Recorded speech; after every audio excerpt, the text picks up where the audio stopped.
నా మాటలకి నిన్ను కోపం వచ్చి చెప్పుకొట్టించుకుంటాను స్వామి. నాకు ఏం శాపనం పెడతావు బిట్టు బాబయ్య. ఓయి గోపన్న, నువ్వు తెలుగు చేస్తున్నా తప్పు తప్పే. అందుకు చేత ఈ అంతర్వేద అనే గ్రామంలోని కళ్ళు లేని కపోదు వై తిరుగ్గాక బాబయ్య. ఓ కరెంట్ పోతే సీరియల్ టైంలో ఆడలు అన్నారు, ఈ కరెంట్ వాడు ఊడిపోను, ఈ కరెంట్ వాడు రాలిపోను, ఈ పిల్లలు ఎవరితో పోను అంటే మనలోనండి బాబయ్య. ఈ కళ్ళేని మిత్తు నాకెప్పుడు బాబయ్య. బాబు, నువ్వు అవతారం సాలించి వచ్చే అవతారంలోని నేను ఏడుకొండల్లో వెంకటేశ్వర స్వామి నామంతో ఏడో పర్వతాన్ని ఎత్తాను. నువ్వు నెంబులు ఓరింటి పుట్టుగాక. నమ్మరంటే ఎవరండి? బ్రాహ్మణులు వద్దును వద్దండి బాబు, అసలు పడదు మనకి. ఇంట్లో పప్పు సారు ఎంగమా గ్యాసం వచ్చేద్దానా బాబా. శివగారింట్లో పుట్టించండి. ఏ పాటి శివగారింట్లో పుట్టించమంటావు? శివగారింట్లో పుట్టించక మొక్క సొక్క దానమ్మ సొక్క ఆయన కొంపది నేస్తాను. వస్తే 3 పూటలు భోజనం కొత్తగా మొదలెట్టాడు మా అల్లుడు ఇప్పుడే. బాబయ్య మళ్ళీ ఎప్పుడు వస్తాను ఇక్కడికి అంతర్వేది ఒకసారి మీ దర్శనం చేసుకుంటావా?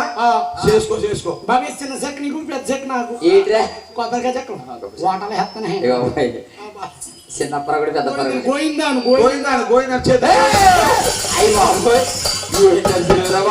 దర్శనం బాబు. తలుపులు దిగిన మొహం దేవుడు పడిపోడు.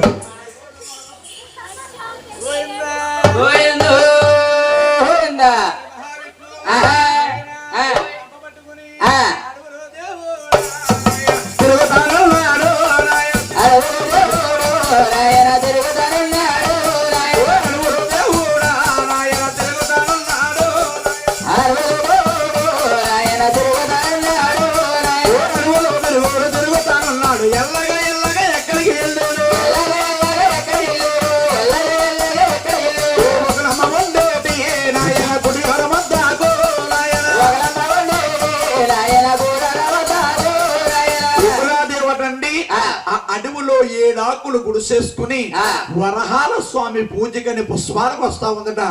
భగవంతుడు నేను మహావిష్ణు సిరుగు కొట్టును కూర్చున్నాడు. చెంపంతారత్న మండలం అయిపోయింది. ఈ బాలుడు చూసింది. ఉకులామాత అంటుంది, నాయనా ఎవరబ్బాయి ఉయ్యాలో ఏమని పేరు ఉయ్యాలా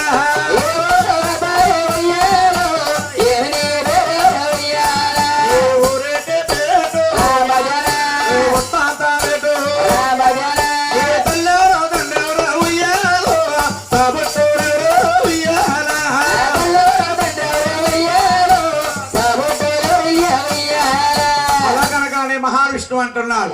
అమ్మ